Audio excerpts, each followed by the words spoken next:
Hello बच्चों, स्वागत है आप सभी का। उम्मीद है आप सभी बढ़िया होंगे, जबरदस्त होंगे और आपकी पढ़ाई एकदम बेहतरीन तरीके से चल रही होगी।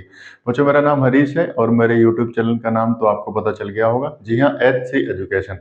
बच्चों, आज बात करने वाले हैं हम आपके जो बोर्ड एग्जाम है वो आप कम समय में कैसे पास करेंगे। आपने किसी कारणवश पूरे साल पढ़ाई नहीं करी है और आपके एग्जाम नजदीक आ गए हैं, 1 महीने का टाइम बचा हुआ है, 15 दिन का, 10 दिन का, जितना भी आपके पास कम समय बचा हुआ है, उस कम समय में आप एक अच्छी तैयारी कैसे करें ताकि आप बोर्ड एग्जाम को पास कर सके। आप किसी भी क्लास के स्टूडेंट हैं, चाहे आप 10th के हैं या फिर आप 12th के हैं, तो दोनों ही बोर्ड के एग्जाम, दोनों ही क्लास में आपने पढ़ाई अगर नहीं कर पाए हैं तो आपको हम एक बेहतरीन तरीका बताने वाले हैं यहाँ पे। उस तरीके को आप अगर अपनाएंगे तो आप कम समय में भी बोर्ड एग्जाम एकदम बेहतरीन नंबरों से आप पास कर सकते हैं।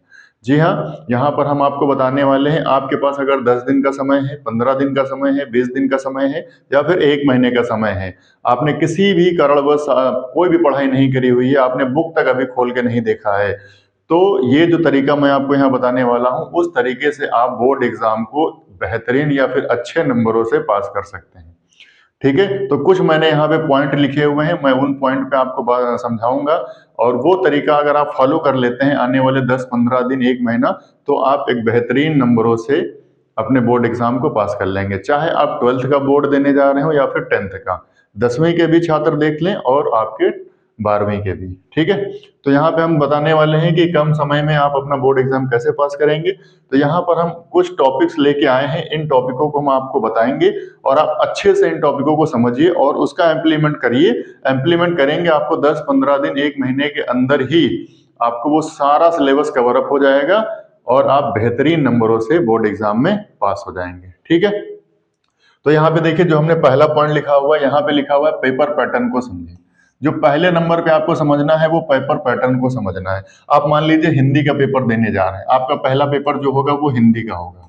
किसी भी सब्जेक्ट का पेपर हो, तो हिंदी का है, इंग्लिश का है, मैथ का है, किसी भी सब्जेक्ट का पेपर अगर आपका है तो आप उसके पैटर्न को समझ लीजिए। पैटर्न का मतलब ये है कि उस पेपर में आपके कितने क्वेश्चंस आते हैं, किस तरह के क्वेश्चन आते हैं, कितने शॉर्ट के क्वेश्चन आते हैं, कितने लॉन्ग के क्वेश्चन आते हैं, कितने वेरी शॉर्ट के आते हैं, इस तरह के आपके कितने ही क्वेश्चन आते हैं। मान लीजिए आपका साइंस का पेपर है, ठीक है, तो अगर साइंस का पेपर है तो आपके साइंस के पेपर में कितने क्वेश्चन शॉर्ट के आते हैं, कितने लॉन्ग के आते हैं, कितने क्वेश्चन न्यूमेरिकल के आते हैं।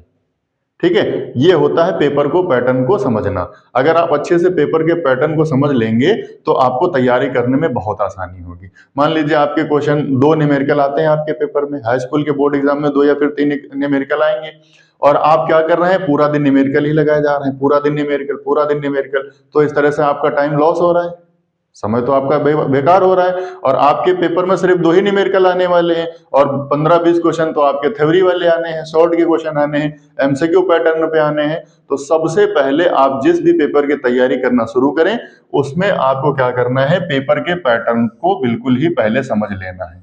जब पेपर के पैटर्न को आप समझ लेंगे, ठीक है, फिर उसके बाद जिस तरह के जैसे जैसे क्वेश्चन पूछे जाते हैं उसी तरह से आप अपनी तैयारी को आगे बढ़ाएंगे। ठीक है, ये पेपर पैटर्न हो गया। दूसरा, अब जब पेपर के पैटर्न को आप समझ गए हैं, मान लीजिए आपको पता चल गया है कि इसमें जो है एमसीक्यू के क्वेश्चन कितने आते हैं, आपको पता चल गया है कि इसमें शॉर्ट के क्वेश्चन कितने आते हैं और आपको पता चल गया है कि इसमें वेरी शॉर्ट के क्वेश्चन कितने आते हैं, ठीक है, और लॉन्ग के क्वेश्चन कितने आते हैं। तभी ना आप तैयारी करना शुरू करेंगे कि ऐसा ही कि जो भी मिला उसको जो है उड़ाए फेंके हैं, ऐसे नहीं। आपको पता चल गया हाँ एमसीक्यू क्वेश्चन कितने आते हैं, मान लीजिए 20 क्वेश्चन आते हैं एमसीक्यू।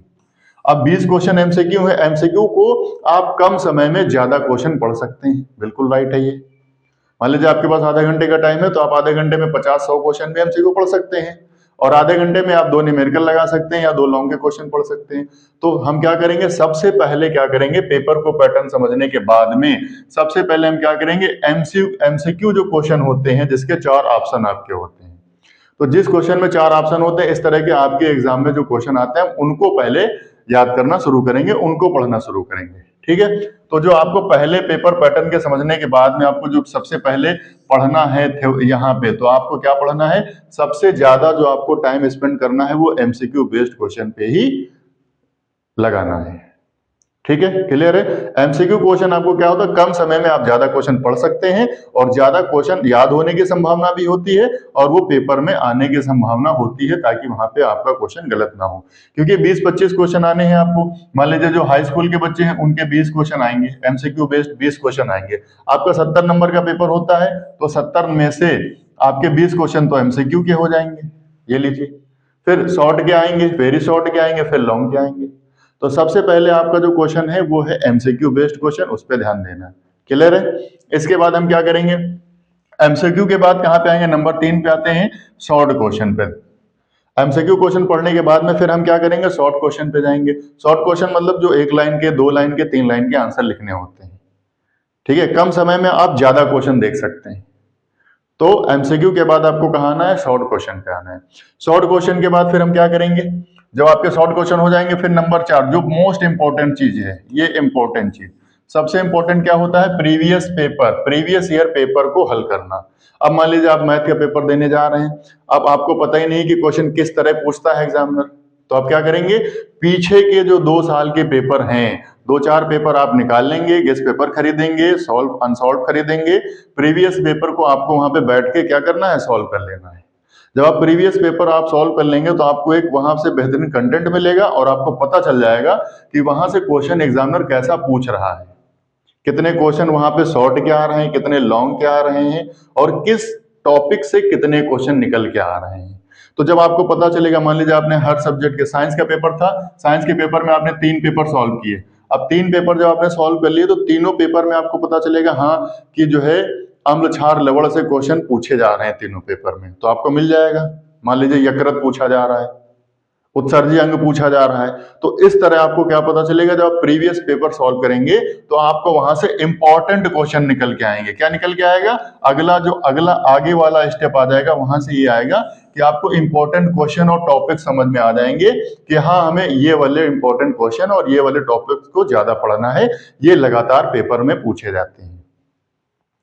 फिर क्या करेंगे, हम उनको अंडरलाइन करना शुरू कर देंगे, ठीक है। जितने भी इंपॉर्टेंट क्वेश्चन होंगे, जितने भी क्वेश्चन और जो भी टॉपिक हमको समझ में आएंगे वहां से कि ये इंपॉर्टेंट है और ये हर साल पेपर में छपते हैं, उनको हम अंडरलाइन करेंगे और उन्हीं पे ज्यादा फोकस करेंगे। क्लियर है ये बात। तो इंपॉर्टेंट क्वेश्चन और इंपॉर्टेंट टॉपिक्स हम कहां से निकाल लेंगे, प्रीवियस पेपर से। प्रीवियस हर एक सब्जेक्ट के, जितने भी आपके सब्जेक्ट हो, साइंस के, हिंदी के, सोशल साइंस के, फिजिक्स के, केमिस्ट्री के, कोई भी सब्जेक्ट आपका है, हर एक सब्जेक्ट के आपको प्रीवियस ईयर पेपर देखने हैं, पेपर पैटर्न को समझना है और वहां से आपको इंपॉर्टेंट क्वेश्चन और इंपॉर्टेंट टॉपिक्स को निकालना है और फिर वहां से आपको थ्योरी को पढ़ना है, याद करना है, ठीक है। फिर क्या करना है, आपको थ्योरी पर फोकस करना है। फिर आप जब इंपॉर्टेंट क्वेश्चन और जो है यहाँ पे टॉपिक्स निकाल लेंगे तो उसकी जो थ्योरी होगी, जहां से आपने कॉपी पे नोट्स बनाए हों या फिर आपके पास जो गेस्ट पेपर हो, विद्या हो, जहां से भी आपको पढ़ना है वहां पे आप क्या करेंगे, थ्योरी बेस्ड क्वेश्चन पे ज्यादा ध्यान देंगे। न्यूमेरिकल्स जो होते हैं वहां पे थोड़ा आपको कम ध्यान देना है, क्योंकि न्यूमेरिकल्स पेपर में आपके कम आते हैं और टाइम ज्यादा लेते हैं। तो हमें टाइम को बचाना है और उस टाइम को बचा के बेहतरीन कंटेंट पे ध्यान देना है, जो इंपॉर्टेंट फैक्ट और क्वेश्चंस या फिर टॉपिक है वहां पे हमें लगाना है। अब पता चला आपने न्यूमेरिकल्स लगाना शुरू किए, 2 ठो न्यूमेरिकल पे आपने 2 घंटे का टाइम क्या किया, बेकार कर दिया, कोई फायदा नहीं रहा। और आपके पेपर में 2 या 3 न्यूमेरिकल आने हैं, तो 5-10 नंबर के चक्कर में हम बाकी के जो 50-60 नंबर हैं उनको क्या करेंगे, गड्ढे में डाल रहे हैं। तो आपको क्या करना है, थ्योरी बेस्ड क्वेश्चन पे ज्यादा फोकस करना है और न्यूमेरिकल्स पे आपको कम ध्यान देना है। उतना ही न्यूमेरिकल कर लो जितना प्रीवियस पेपर में पूछा गया है, कुछ इंपॉर्टेंट फार्मूले वगैरह लिख लो और फिर आगे आपका काम हो जाएगा, ठीक है। तो यहाँ पे हमने बात कर ली कि थ्योरी पे आपको फोकस ज्यादा करना है और न्यूमेरिकल्स पे कम ध्यान देना है। फिर क्या करना है आपको, यहाँ पे नंबर 6, ये 5, 6, 7 हो जाएगा, यहाँ पे ये 7 हो जाएगा, ये 8 हो जाएगा और ये 9 हो जाएगा, ठीक है। फिर आपको क्या करना है, राइटिंग पर ध्यान देना है। आप पेपर क्या कर रहे हैं, जब आपने पेपर लिखना शुरू किया, कॉपी आपने पहले पेज से लिखनी शुरू करी, तो आपको अपनी कॉपी में काट पीट नहीं करना है, हावड़ाना नहीं है, राइटिंग को खराब नहीं करना है। अच्छे इंप्रेशन बनाने के लिए आपको क्या करना है, एकदम बेहतरीन राइटिंग वहां पे लिखनी होगी, ठीक है। राइटिंग जब अच्छी होती है तो उसका इंप्रेशन अच्छा जाता है और आपको एग्जामिनर पूरे पूरे नंबर देता है। ये मेरा भी अच्छा अनुभव है इस चीज को लेके, ठीक है। फिर आपको क्या करना है, पेपर में सभी प्रश्नों के उत्तर लिखने हैं। पेपर में आपको क्या करना है, सभी जितने भी आपके क्वेश्चंस हैं आपको सभी के आंसर लिखने हैं। आंसर कैसे लिखने हैं, आप पूरा पेपर आप पढ़ लेंगे, 15 मिनट आपको पेपर पढ़ने के लिए मिलता है, तो आप क्या करेंगे, 15 मिनट पेपर पढ़ने के लिए मिलता है, पूरे पेपर को एक बार अच्छे से पढ़ लेंगे। पढ़ने के बाद आपको ये आइडिया हो जाएगा कि इसमें से हमें कितने क्वेश्चन एकदम आसानी से आ रहे हैं। तो जो क्वेश्चन एकदम अच्छे से आपको आ रहे होते हैं उन क्वेश्चंस को आप क्या करेंगे, सबसे पहले लिखना शुरू करेंगे। पहले पेज से वही क्वेश्चन आप लिखिए जो आपको आ रहे हैं, ठीक है। तो मान लीजिए आधे क्वेश्चन आपको एकदम बेहतरीन तरीके से आ रहे थे, आपने लिखना शुरू किया और आधे से ज्यादा आपका पेपर सॉल्व हो चुका है। फिर आप क्या करेंगे, उन क्वेश्चन को लिखना शुरू करिए पीछे की तरफ जो क्वेश्चन आपको थोड़ा सा कम आ रहे थे, ठीक है। फिर आपका धीरे धीरे टाइम पूरा होने वाला होगा, तो वो क्वेश्चन जो आपको बिल्कुल भी नहीं आते हैं उनको ले जाना है सबसे लास्ट में, और उन क्वेश्चंस पे जो कीवर्ड होते हैं उनको पकड़ के जो आपको वहां पे याद आए वो चीज उस पे लिख देनी है। 2 लाइन, 4 लाइन, 5 लाइन, जितना भी आता है आपको लिख देना है। तो इस तरह क्या होगा, आपका पूरे प्रश्नों के उत्तर हो जाएंगे और आपका पेपर क्या हो जाएगा, पूरा हो जाएगा, ठीक है। तो पेपर में आपको सभी प्रश्नों के उत्तर देने हैं, कोई भी प्रश्न आपको छोड़ना नहीं है, कोई भी आपको क्वेश्चन पेपर में छोड़ना नहीं है, ठीक है। छोड़ भी देंगे तो आपको कोई फायदा नहीं होने वाला है। अगर आप कुछ ना कुछ उसमें लिख के आएंगे तो एक आधा नंबर आपको जरूर वहां से मिलेगा, ठीक है। फिर आपको क्या करना है, जो आखिरी पॉइंट है वो क्या है, धैर्य बनाए रखो, डरना नहीं है और घबराना नहीं है। पेपर में आप एग्जाम हॉल में बैठे हैं, आपको पेशेंस बनाना है, डरना नहीं है, बिल्कुल भी घबराना नहीं है। एकदम अच्छे से बैठिए और पेपर को एकदम बढ़िया तरीके से सॉल्व करिए। प्रॉपर आपको 3 घंटे का टाइम मिलेगा, 15 मिनट आपको पेपर को पढ़ने के लिए मिलते हैं, इसके अलावा आपको ज्यादा समय मिलेगा भी नहीं, ठीक है। आप गुजारिश करेंगे 5-10 मिनट आपको एक्स्ट्रा दे दिया जाए कि किसी को नहीं मिलेगा, तो आपको 3 घंटे के अंदर ही आपका पेपर सॉल्व करना होता है और 3 घंटे के अंदर ही आपका पेपर सॉल्व हो जाएगा। अगर चीजें आपको अच्छे से आ रही होती हैं, आपने तैयारी अच्छे से कर ली, जैसे जैसे हमने बताया इस तरह से आपने लिख लिख के हर एक टॉपिक का रिवीजन कर लिया, तो आपके पेपर में इससे बाहर एक भी क्वेश्चन नहीं आएगा। आप क्या करिए, पेपर के पैटर्न को समझिए, ठीक है। एमसीक्यू क्वेश्चन, शॉर्ट क्वेश्चन पे ध्यान दीजिए। प्रीवियस ईयर पेपर का बहुत ज्यादा महत्वपूर्ण है, बहुत ज्यादा इंपॉर्टेंस है। आप प्रीवियस ईयर पेपर को जरूर सॉल्व करके जाएं, ठीक है। इससे आपका जो है नंबर आपके जरूर न ग्रोथ हो जाएंगे, ठीक है, आपके नंबर बढ़ जाएंगे, ठीक है। फिर क्या करना है, आपको थ्योरी पर फोकस करना है, न्यूमेरिकल्स पे थोड़ा कम फोकस करना है। राइटिंग पे आपको ध्यान देना है, एक बेहतरीन कंटेंट लिखना है, अच्छी राइटिंग होंगे तो आपके नंबर क्या होंगे, बढ़ जाएंगे। तो कुछ इस तरह के टॉपिक थे यहाँ पे जो आपको इस तरह आपके पेपर में क्या होगा, आपको मदद मिलेगी, ठीक है।